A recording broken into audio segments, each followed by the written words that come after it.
नमस्कार, आप सभी का खोज खबर में स्वागत है। मैं गीता। आज हम बात करेंगे अंबेडकर समाज पार्टी के राष्ट्रीय अध्यक्ष भाई तेज सिंह जी से।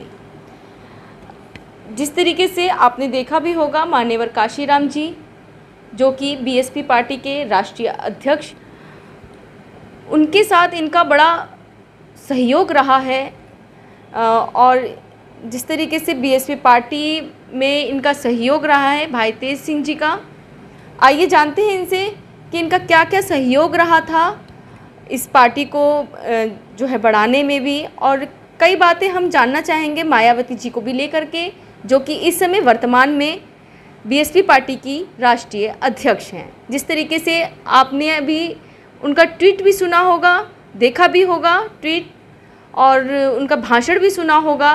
उन्होंने कहा है कि ब्राह्मणों के साथ जो अत्याचार हो रहे हैं, आप जानते भी हैं कि 2022 उत्तर प्रदेश में चुनाव आने वाले हैं, कि ब्राह्मणों के साथ जो है अत्याचार हो रहे हैं। जब से बीजेपी की पार्टी आई है उत्तर प्रदेश में, तब से ज़्यादा अत्याचार ब्राह्मणों के साथ हो रहे हैं। आखिर उन्होंने ये चीज़ें क्यों कहीं, और ये भी कहा है उन्होंने कि अगर उनकी पार्टी आ जाती है तो वह ब्राह्मणों की सुरक्षा को लेकर के आवाज़ उठाएंगी, उनकी सुरक्षा की गारंटी ले रही हैं जिस तरीके से, और ये भी कह रही हैं कि इस पार्टी में जो है बीजेपी पार्टी में ब्राह्मणों के साथ ज़्यादा अत्याचार हुए हैं।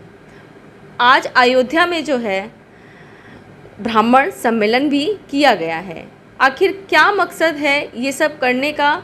जिस तरीके से मायावती जी पहले बोलती थी, तिलक तराजू या तलवार, जूते मारो इनको चार, एकदम वो पलट करके इस चीज़ पे आ गई हैं कि ब्राह्मणों के साथ यूपी में यानी कि उत्तर प्रदेश में बीजेपी की सरकार में ज़्यादा अत्याचार हो रहे हैं।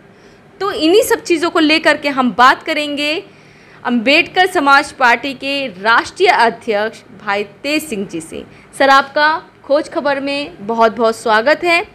सर, आपने अभी सुना भी होगा जिस तरीके से बीएसपी की राष्ट्रीय अध्यक्ष मायावती जी ने जिस तरीके से कहा है कि ब्राह्मणों के साथ जो है बीजेपी पार्टी जब से आई है अत्याचार हो रहे हैं, कहीं एनकाउंटर हो रहे हैं। वह इन चीज़ों को लेकर के, उनकी सुरक्षा को लेकर के भी कहीं ना कहीं बातें कर रही हैं कि अगर उनकी पार्टी आ जाती है तो क्या ये उनका पॉलिटिकल स्टंट है या फिर कुछ और है? देखिए गीता जी, जहाँ तक बहुजन समाज पार्टी का सवाल था, काशीराम जी का सवाल था, मैं काफ़ी लंबे अरसे तक उनका निकटतम सहयोगी रहा। और सहयोगी माने बहुत सारे सेंस में मैंने उनका सहयोग किया, और यहाँ तक के लोग मुझे उनके करीब होने की वजह से मेरे काम को देखते हुए लोग मिनी काशीराम भी कहते थे। अच्छा, आपको मिनी काशीराम जी कहा जाता है? उस समय कहते थे, जो कैडर था बसपा का वो मुझे इस तरह से कहता था कि तो जो उस समय आप रहे होंगे पार्टी में, जो भी आपने सहयोग करा होगा, उस समय के जो भी लोग रहे होंगे वो आपको कहीं ना कहीं मतलब आपसे बखूबी जानते भी होंगे। सर, एक समय था कि बीएसपी में मतलब काशीराम जी कोई भी निर्णय मेरे पूछे बगैर नहीं लेते थे, मुझसे कंसल्ट जरूर करते थे। और जो बहुजन समाज पार्टी बनी थी, बहुजन समाज के हित के लिए, बहुजन समाज मतलब SC ST OBC और माइनॉरिटी की, SC ST OBC की 6743 जातियों की भलाई के लिए बुद्ध के सिद्धांत को आगे करके बहुजन हिताय बहुजन सुखाय को नज़र में रखते हुए काशीराम जी ने ये बहुजन समाज पार्टी बनाई थी। और बहुजन बनाई थी बिल्कुल सही थी, 1585 का नारा लिया था। उस समय जो इनकी सवर्ण हिंदुओं की तादाद थी वो 15% थी, और बाकी हम सब लोग 85% थे पूरे देश में। तो सवर्ण बनाम शेष भारत लड़ाई आज भी है, क्योंकि इसके देश के धन, धरती, शासन प्रशासन, शिक्षा, उद्योग, व्यापार और यहाँ तक नया पालिका पर ब्राह्मणों का वर्चस्व है। 80% से ज़्यादा ब्राह्मण वहाँ शासन सत्ता में काबिज है, न्यायपालिका में काबिज है, सारा उद्योग धंधे सब कुछ है, जमीन जायदाद सब कुछ के लगे। लेकिन बहुजन समाज 6743 जातियों, SC ST OBC के और मुस्लिम बौद्ध सिख ईसाइयों के पास में बाकी सिवा रोज़ कमाने खाने के अलावा कुछ नहीं है। तो वो लड़ाई सच्ची लड़ाई थी, और वो लड़ाई ऐसे नहीं थी जो सिद्धांत था 1585 का। तो वो बाबा साहब डॉक्टर अम्बेडकर ने कहा था कि दलितों के आंदोलन का मतलब सवर्ण हिंदुओं के खिलाफ खुला युद्ध होना चाहिए। तो दलित मतलब दलितों के आंदोलन मतलब वो बहुजन बनाम शेष भारत हो गया। सवर्ण बनाम शेष भारत। तो यह सही लड़ाई थी, सही लड़ाई का लड़े जा रहे थे और एससी बीसी की समझ में आई थी, मुस्लिम समाज भी जुड़ा। तो निश्चित तौर से हम लोग सत्ता की तरफ बढ़ रहे थे, बहुजन समाज सत्ता की तरफ बढ़ रहा था। लेकिन अचानक कांशीराम जी ने पलटी मारी और 3 जून 1995 को बीजेपी के साथ गठबंधन कर बैठे। बीजेपी ये खुले तौर पर दलितों पिछड़ों के खिलाफ की पार्टी थी, मुसलमानों के विरोधी पार्टी थी। कांशीराम ने ऐसा करके मायावती को मुख्यमंत्री बनवाया और वहीं से इस अम्बेडकरवादी या बहुजन आंदोलन का मेरे हिसाब से पतन शुरू हो गया था। और इस महिला को, जहाँ तक मायावती की बात है, ये महिला कभी भी कॉमन सेंस की लेडी नहीं है। मतलब एक आम महिला होती है, उससे भी कहीं गुजरी। लेकिन अगर ऐसी महिला को, क्योंकि राजनीति दिमाग से होती है और गट्स के ऊपर होती है, लेकिन ऐसा कुछ नहीं था। अगर तुम किसी पे बैठा दोगे, किसी को भी, किसी उल्लू को बैठा दोगे तो उल्लू की भी सब। सर आप ऐसे क्यों कह रहे हैं कि उन्होंने इस तरीके से कहा है मायावती जी ने कि वो ब्राह्मणों का जो है उनकी समस्याओं को सुनेंगी, जिस तरीके से वो बोल रही हैं कि ब्राह्मणों के साथ अत्याचार हुआ है, उस चीज़ को लेकर के आप इस तरीके से बोल रहे हैं या फिर कुछ और बात? नहीं, ब्राह्मणों को लेकर नहीं। देखिए, वो मैं बता तो रहा हूँ, जो बहुजन समाज पार्टी मतलब बहुजन समाज के द्वारा, बहुजन समाज के हितों के लिए ये पार्टी बनी थी। तो उसमें और ये हित क्या था कि किसने हमारे साथ, बहुजन समाज के साथ अन्याय अत्याचार किसने किया? ब्राह्मणों ने किया, क्षत्रियों ने किया, वैश्यों ने भी किया। तो ये सवर्ण हिंदुओं ने हम लोगों के साथ में, जो यहाँ का बहुजन समाज था, SC ST OBC और माइनॉरिटी था, उसके साथ सदियों से अत्याचार किया था। उस अत्याचार के खिलाफ ये बहुजन आंदोलन था, कांशीराम के द्वारा खड़ा हुआ।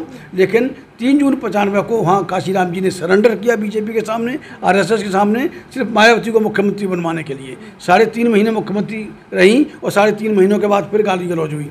तो ये जो आज भी हमारे अधिकार नहीं है। SC ST का रिजर्वेशन के बावजूद भी कोटा आज तक पूरा नहीं किया। ये कौन थे? पंडित जवाहरलाल नेहरू की सरकार थी, इंदिरा गांधी की सरकार थी, राजीव गांधी की सरकार थी, ये सभी ब्राह्मण थे। उसके बाद में नरसिम्हा राव आए, वो भी ब्राह्मण थे। अटल बिहारी वाजपेयी आए, वो भी ब्राह्मण थे। और जो आज जो सरकार चल रही है, ये भी सरकार उन्हीं ब्राह्मणों की सरकार है। जब उनकी सरकार है, शासन सत्ता पर ये 70% से ज़्यादा ब्राह्मण सत्ता में बैठा हुआ है, तो ब्राह्मण के साथ अत्याचार हुआ कहाँ है? तो ब्राह्मण जो अंग्रेज थे, उसमें अंग्रेज़ों ने उस समय एक ऑर्डर जारी किया था, ये कहा था कि ब्राह्मण का न्याय क्षेत्र नहीं होता, इसलिए इनको न्यायपालिका में नहीं रखना चाहिए। अंग्रेज़ों ने इनको न्यायपालिका से बेदखल किया था। मुस्लिम और कायस्थ और दूसरे लोगों को उन्होंने आगे किया था। तो ये तो बिल्कुल, ये तो सेटल्ड बात है। अच्छा सर, मैं आपकी बात काटना चाहूँगी। एक तरफ मायावती जी पहले नारा देती थी, तिलक तराजू या तलवार, जूते मारो इनके 4, हाँ इनको 4। तो एकदम वो पलटवार कर रही हैं। क्यों ऐसा क्या लग रहा है आपको सर? किसी ने कहा है कुछ तो मजबूरियां रही होंगी, कोई यूं ही बेवफा नहीं होता। ये मायावती की मजबूरी है कि वो ब्राह्मण शासन सत्ता पर काबिज है। मतलब स्टेट से लेके वहाँ तक। और शासन सत्ता का मतलब सिर्फ MLA MP या चीफ मिनिस्टर ही नहीं होता। शासन सत्ता में जो IAS अधिकारी हैं, IPS हैं, जज हैं, वो सारे 95% ब्राह्मण बैठा हुआ है। तो ब्राह्मण से उसको इतना खौफ हो गया कि अगर ब्राह्मण की पूजा नहीं करेगी तो ये उसका ED को लगा देंगे, एनफोर्समेंट डायरेक्टर को लगा देंगे, इनकम टैक्स इसके पीछे पड़ जाएगा। और जो सारा घपले घोटाले किए हैं, ये तो हम तो इसको घोटालों की मलिका कहते हैं मायावती को। इतने घपले घोटाले किए हैं। वो पार्क बनाया था, पार्क में भी 1410 करोड़ का घोटाला कर गई बाबा साहब की, जिसमें मूर्तियाँ लगाई थी। और बाबा साहब की मूर्तियाँ नहीं, अपनी भी मूर्तियाँ लगा दी, अपने बाप की मूर्तियाँ लगा दी, काशीराम जी की जीते जी मूर्ति लगाई। तो जीते जी मूर्ति कोई लगाता है क्या है? उसको तो कोई कॉमन सेंस का आदमी नहीं कहेंगे हैं। ऐसे लोगों को बेवकूफ़ कहा जाता है जो जीते जी अपनी मूर्ति लगाता है। तो वो लोगों ने कहते थे कि आयरन लेडी नहीं। मेरे हिसाब से मैंने कभी इसको आयरन लेडी नहीं कहा, मैंने इसको हमेशा इडियट लेडी कहा कि ये कॉमन सेंस की लेडी नहीं है, ये कुछ भी कर सकती है। अब पहले इतना घपला घोटाला किया है इसने, हजारों करोड़ रुपए। इडियट लेडी आप बोल रहे हैं उनको? हाँ जी, बिल्कुल। तो इडियट पिक्चर देखिए कितनी फेमस हुई थी। फेमस तो खैर वो है ही, सत्ता में ना आ जाए सर। देखिए कोई भी कॉमन सेंस का आदमी अपने जीते जी आज तक किसी ने मूर्ति नहीं लगाई। ये काम मायावती ने किया और इसको अच्छा नहीं मानते। ये कल्चर के हिसाब से भी हम इसको, यहाँ के लोग अच्छा नहीं मानते, बुरा मानते हैं कि तो बेवकूफ़ी का काम है। और बेवकूफ़ को अंग्रेजी में इडियट कहते हैं। और महिला है तो उसको जाहिर है इडियट लेडी कहेंगे। ये तो बहुत पहले मैंने अलीगढ़ में एक पत्रकारों के सामने मैंने बोला था, खुल के बोला था, कोई दिक्कत नहीं है, तो सच्चाई है। और आमने सामने बात करें Mayawati ji, I am there to prove it कि हाँ वो आयरन लेडी नहीं, इडियट लेडी है। उसको तो ब्राह्मणों ने पहले फंसाया मुख्यमंत्री बना के, फिर बचाया, संकट मोचन बन के उसको आज से अधिक संपत्ति में बचाया, अब तो नचा रहे हैं मायावती को। अच्छा सर, आपको क्या लगता है इसके पीछे कोई और है जो ये सब करवा रहा है? देखिए कि एक बहुजन बीएसपी में आहिस्ता आहिस्ता जितने पुराने लोग थे, जितने मिशनरी लोग थे, जितने अम्बेडकरवादी लोग थे, सब लगभग बाहर निकल चुके हैं। अब टोटली तौर पर एक ब्राह्मणों का एक गैंग है, जो सतीश मिश्रा उसके गैंग लीडर हैं, वो इस मायावती को चला रहे हैं या नचा रहे हैं, जो भी कहिए। तो मायावती जी नथिंग, मायावती कुछ नहीं है। जो लिखित, अब वो लिखी पढ़ी नेता हैं। पहले ऐसे ही बोलती थी, भाषण शुरू होता था मैं चमारी हूँ, कुआरी हूँ, तुम्हारी हूँ, यहाँ से भाषण शुरू होता था। अब तो मिश्रा जी लिख देते हैं, उसको पढ़ देते हैं। हम ऐसे को लिखी पढ़ी नेता, लिखे हुए को पढ़ते तो लिखी पढ़ी नेता मानते हैं। जो वो लिख देते हैं उतना ही बोलती है, अपना हट जाती है। तो सारा बहुजन समाज पार्टी को एक महिला नहीं, उसको एक ये ब्राह्मणों का एक गैंग चला रहा है। और गैंग कभी नहीं चाहेगा कि इस देश में दलितों का भला हो, पिछड़ों का भला हो, मुसलमानों का हो। ये फसाद की जड़ है पूरे देश में, मैं दावे के साथ कह सकता हूँ। और सारे जितने भी हैं, चाहे यहाँ का देश को लूटने का मामला हो, चाहे और कोई मामला हो, चाहे ये सरकारी दस्तावेज बेचने का मामला हो, 99% ब्राह्मण करता है इसमें। कोई और आदमी हिम्मत, SC-BC का आदमी हिम्मत नहीं कर सकता, मुसलमान हिम्मत नहीं कर सकता। तो ये निश्चित तौर पर ये महिला पूरी कैप्चर्ड है, महिला पूरी ब्लैकमेल की जा रही है सतीश मिश्रा के द्वारा। अब उसका बचना संभव नहीं है, जहाँ तक किसने जो एक और अभियान छेड़ने जा रही है कि अब जो BSP की टीम बनेगी, गांव-गांव जाएंगी और ब्राह्मणों के चरण छू के उनका आशीर्वाद मांगेंगी। जब ब्राह्मण जब दलित को, पिछड़े को आशीर्वाद देता है, पता है क्या कहता है? खाओ न पियो जुग जुग जियो। ब्राह्मण जब SC-BC को आशीर्वाद देता है तो वो कहता है खाओ न पियो जुग जुग जियो। बिना खाए पिए कोई जुग जुग जी सकता है क्या? तो ब्राह्मण कभी दलित को, कभी पिछड़े को, कभी मुसलमानों को आशीर्वाद क्या देगा? आशीर्वाद देगा, सत्यानाश का आशीर्वाद देगा। तो निश्चित तौर से ये बसपा में जो ब्राह्मणों का गैंग है वो हावी है। वो जो जैसे चाहते हैं वो मायावती से बुलवा रहे हैं। और मायावती से बाबा साहब का अपमान करवाया 22 प्रतिज्ञाओं का। हाथी नहीं, बाबा साहब ने कहा था जब 22 प्रतिज्ञाएँ नहीं थी, धर्म परिवर्तन किया था, तो उन्होंने कहा था कि मैं ब्रह्मा विष्णु महेश को ईश्वर नहीं मानूंगा, उसकी पूजा नहीं करूंगा। मैं गौरी गणपति को ईश्वर नहीं मानूंगा, उसकी पूजा नहीं करूंगा। लेकिन मायावती से कहलवा दिया सतीश मिश्रा ने कि कहो मायावती जी, हाथी नहीं गणेश है, ब्रह्मा विष्णु महेश है। ऐसा कहकर उसने न 22 प्रतिज्ञाओं का मजाक बनाया। बाबा साहब डॉक्टर अम्बेडकर का अपमान किया। तथागत बुद्ध के बहुजन हिताय बहुजन सुखाय को सर्वजन हिताय सर्वजन सुखाय में बदलकर तथागत बुद्ध का इस महिला ने अपमान किया। और जहाँ तक जो प्रिवेंशन ऑफ एट्रोसिटी योग था, जो दलितों के ऊपर अत्याचार होते थे, उस अत्याचार को रोकने के लिए प्रिवेंशन ऑफ एट्रोसिटी एक्ट था, SC/ST prevention of atrocity act 1989। उस एक्ट पर भी पहला हमला मायावती ने किया, 2 शासनादेश जारी किए। तो वो दलितों की दुर्गति हुई मायावती के शासन में। 2007 से 2012 तक जो शासन चला, इतनी दुर्गति हुई कि हत्या बलात्कार हुए और उनकी रिपोर्ट तक FIR तक दर्ज नहीं हुई। कितनी बड़ी लेकिन ब्राह्मणों ने उसको एडमिनिस्ट्रेटर बता दिया कि दलितों के जो FIR तक दर्ज होती नहीं थी, और ब्राह्मणों ने उसका प्रचार कर दिया मीडिया से। मीडिया क्या है? बनिया का पैसा ब्राह्मण की कलम है, तो वो तो जो अपने पालतू कुत्ते का ही करेंगे। बाबा साहब एक बात कहते थे, वो आपको भी काम आएगी। बाबा साहब कहते थे कि जब कोई ब्राह्मण या ब्राह्मणवादी मेरी तारीफ करता है तो लगता है मुझसे कहीं गलती हो रही है, और फिर मुझे 1000 बार सोचना पड़ता था कि मुझसे गलती कहाँ हो रही है। ये बाबा साहब का खुद का कथन था, खुद कहते थे।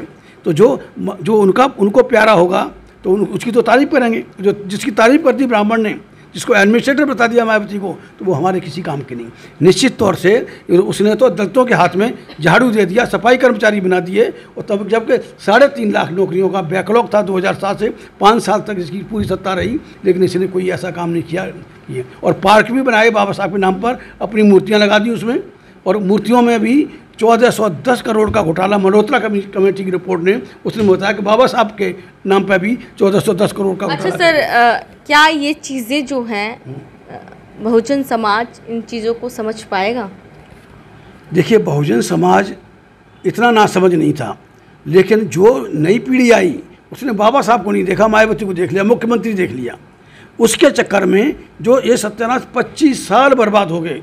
ये जो बहुजन आंदोलन के या अम्बेडकरवादी आंदोलन को मायावती के जरिए इन्होंने धराशायी किया।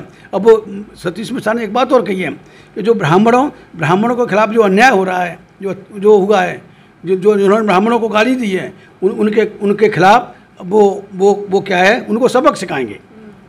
तो काशीराम ने गाली दी थी इनको, ब्राह्मणों को, तिलक तराजू और तलवार इनको मारो, जूते चार का नारा लगवाया था, बहुत फेमस हुआ था उस समय। और आपने भी कहा, तो वो जो नारा काशीराम ने लगाया था, काशीराम का काम तमाम उन्हीं की चेली से, इन्हीं ब्राह्मण और ब्राह्मणवादियों द्वारा करवाया गया। और यहाँ तक करवाया गया कि उनकी माँ काशीराम जी के लिए दर दर भटकती रही, लेकिन मायावती के चंगुल से निकलने नहीं दिया। और मरने के बाद भी डेड बॉडी उनके भाइयों को नहीं दी गई, सगे संबंधियों को नहीं दी गई। मायावती ने खुद ले जाके निगम गोद घाट पर जला दिया काशीराम को। क्या रिश्ता था मायावती का? अच्छा सर, ब्राह्मणों की संख्या जो है बहुत कम है ना, तो उनको क्या फ़ायदा होगा अगर वो इस तरीके की बातें कह रही हैं कि मैं उनकी जो है उनके साथ जो शोषण होता है उनकी आवाज़ उठाऊंगी, उनके साथ जो अत्याचार हो रहे हैं? देखिए, ब्राह्मण की आबादी ये पूरे देश में 135 करोड़ की आबादी में मात्र 3 करोड़ हैं, 2.5% बैठता है।